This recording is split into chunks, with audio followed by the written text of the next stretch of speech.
प्रश्नावली 2 से प्रश्न क्रमांक 10 देखते हैं। यहाँ पे दो संख्याओं का गुणनफल 45 तथा उनका योग 14 है, तो संख्याएं ज्ञात करना है। बच्चों हम पिछले वीडियो में 9वां नंबर का प्रश्न सेम उसी प्रकार का बनेगा, तो चलिए इसको हल करते हैं। हल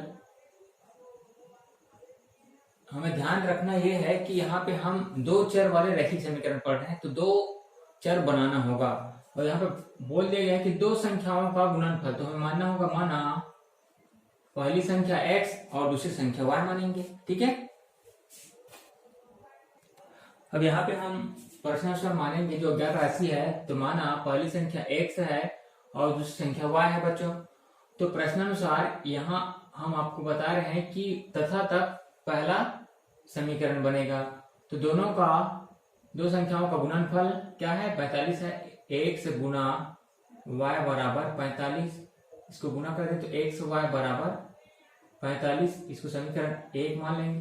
ठीक है, और तथा के बाद दूसरा समीकरण बन जाएगा उनका योग पुनः x प्लस वाई बराबर 14 है, ये समीकरण 2।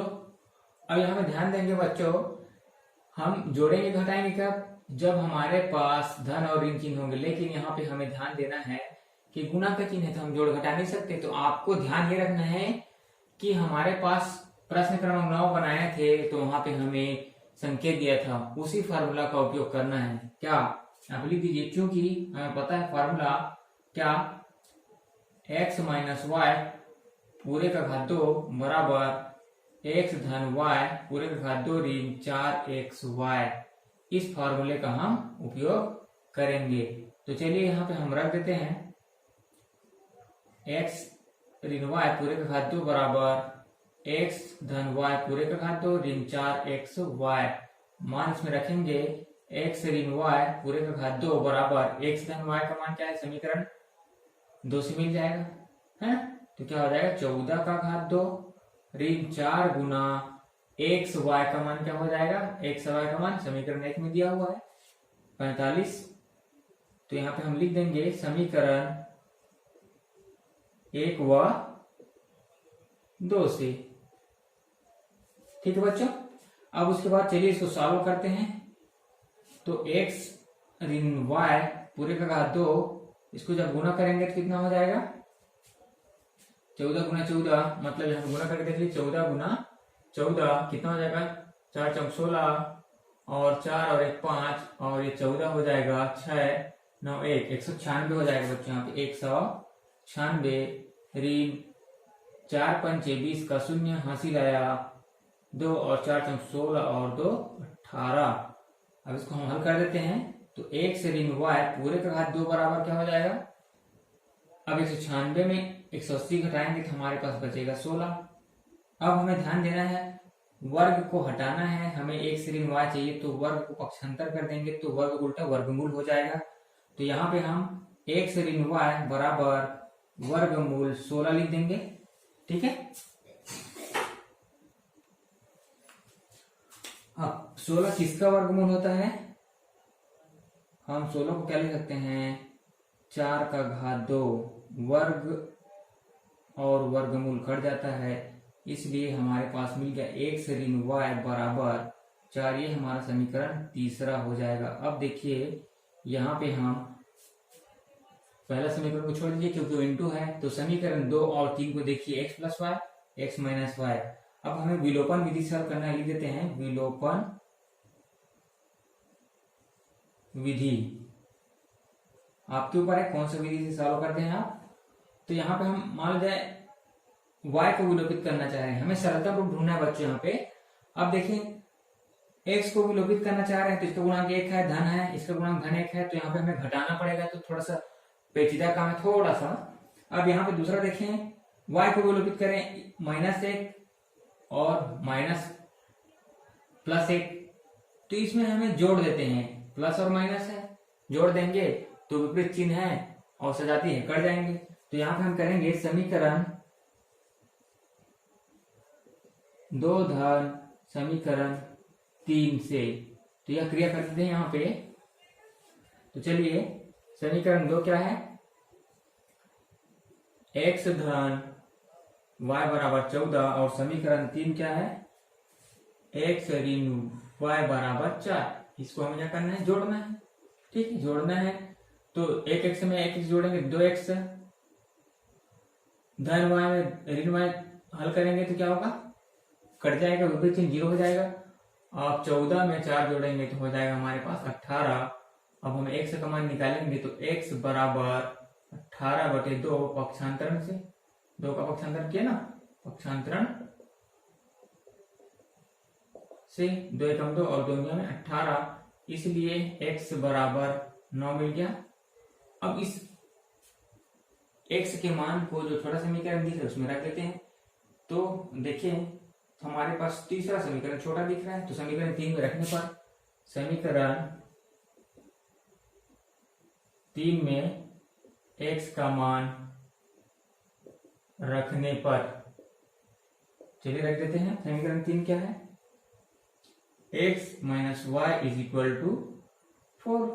चलिए रख दीजिए x का मान, तो 9 minus y is equal to 4।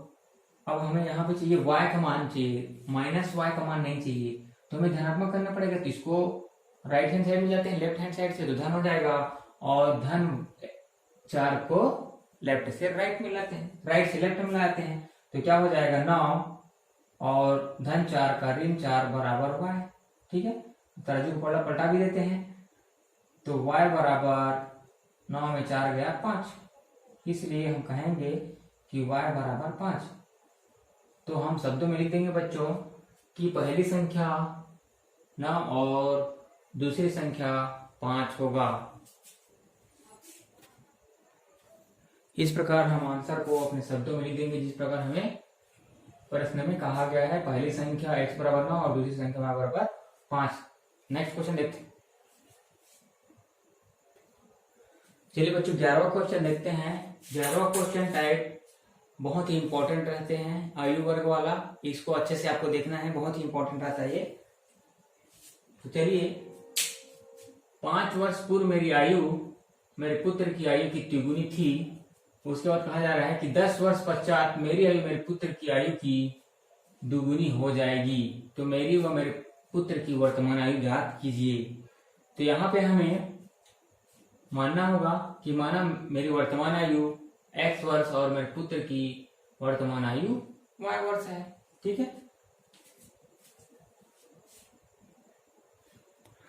अब यहाँ पे हमने माना है मेरी वर्तमान आयु x वर्ष और उसकी पुत्र की आयु y वर्ष है।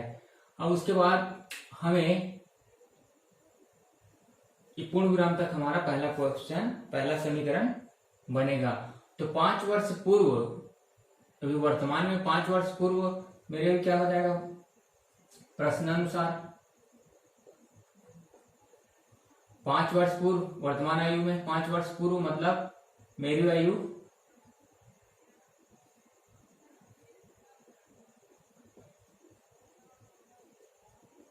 पूर्व, मेरी आयु क्या रही होगी, वर्तमान में 5 वर्ष पहले मतलब x माइनस 5, और पुत्र की, मेरे पुत्र की y माइनस 5। ठीक है, ये पूर्व तो हमने निकाल लिया। अब यहाँ पे बोला जा रहा है मेरी आयु मेरे पुत्र की आयु की तिगुनी थी। अब यहाँ पे हमें स्थिरांक को राइट हैंड साइड में और चरांक को लेफ्ट हैंड साइड में पक्षांतर करेंगे, तो क्या हो जाएगा x माइनस 3y बराबर माइनस 15, और इसको पक्षांतर कर रहे हैं तो धन 5। जब हम इसको हल करेंगे तो x ऋण 3y बराबर ऋण 15 और धन 5 कितना हो जाएगा, ऋण 10। ये समीकरण हमारा फर्स्ट हो जाएगा। अब इसी प्रकार हमें 10 वर्ष पश्चात पुनः प्रश्नानुसार वर्तमान आयु x और y है। ठीक है, तो 10 वर्ष पश्चात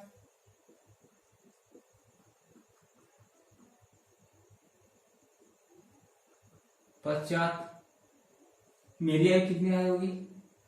मेरी आयु पश्चात मतलब धन, तो x धन 10 और पुत्र की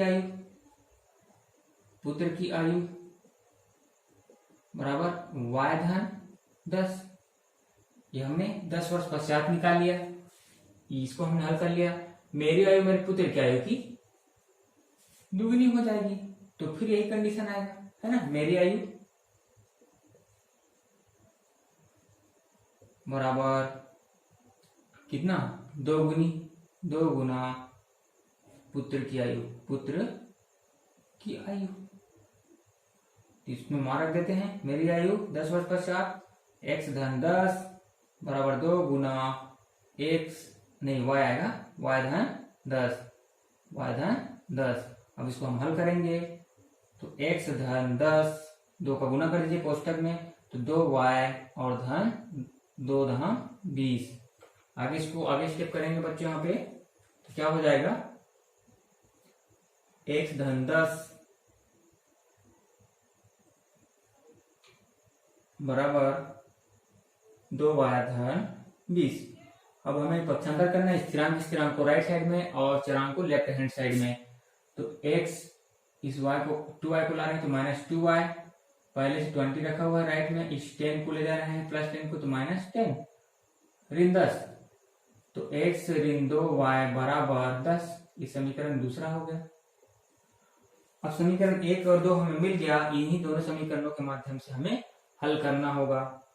अब देखिए यहाँ पे क्या करें, विलोपन विधि से करें, तो x को विलोपित कर देंगे, तो हमें दोनों धनात्मक चिन्ह दिख रहा है। सजाती देखेंगे तो हमें घटाना पड़ेगा, विजाती दिखेगा तो हमें जोड़ना है। तो x को विलोपित करें तो x के गुणांक समान तो दिख रहा है, लेकिन समान चिन्ह है, तो घटाने पर किसमें किसको घटा दे भाई? एक में घटा देते हैं। तो समीकरण 1 में 2 को घटाने पर, चलिए घटा देते हैं। समीकरण 1 क्या है? 1 से ऋण 3y बराबर ऋण 10 और x ऋण 2y बराबर 10। घटाएंगे सारे चिन्ह बदल जाता है, धन का ऋण और ऋण का धन और धन का ऋण, तो सजाती विपरीत कर जाएंगे। धन और ऋण का ऋण मतलब घटाना, तो 3 में 2 घटाएंगे तो 1 आ जाएगा, और y बड़ी संख्या सामने ऋण है, ऋण का धन 20 ऋण 20। अब दोनों साइड ऋणात्मक चिन्ह है, तो तराजू का दोनों पक्ष से ऋण हटा देंगे तो क्या हो जाएगा? धन हो जाएगा फिर, तो y बराबर 20, y का मान 20 हो गया। अब इस मान को छोटा समीकरण रख देते हैं। चलिए समीकरण 2 में रखने पर, समीकरण 2 में y का मान रखने पर, चलिए रख देते हैं, तो x ऋण 2y बराबर 10, y का मान x ऋण 2 गुना y का मान 20 बराबर 10, तो x ऋण 2 विषम 40 और 20 40 बराबर 10। फिर पक्षांतर कर देते हैं इसको, तो क्या हो जाएगा? x बराबर 10 धन 40, x बराबर मिल जाएगा 50, इसलिए x बराबर 50। तो यहाँ पे हम कह सकते हैं कि मेरी आयु 50 वर्ष और मेरे पुत्र की आयु 20 वर्ष। ठीक है, लास्ट टाइम हमें शब्दों में लिखना है बच्चों यहाँ पे कि मेरी वर्तमान आयु x बराबर 50 वर्ष और मेरे पुत्र की वर्तमान आयु y बराबर 20 वर्ष। तो मिलते हैं नेक्स्ट वीडियो में, बाय।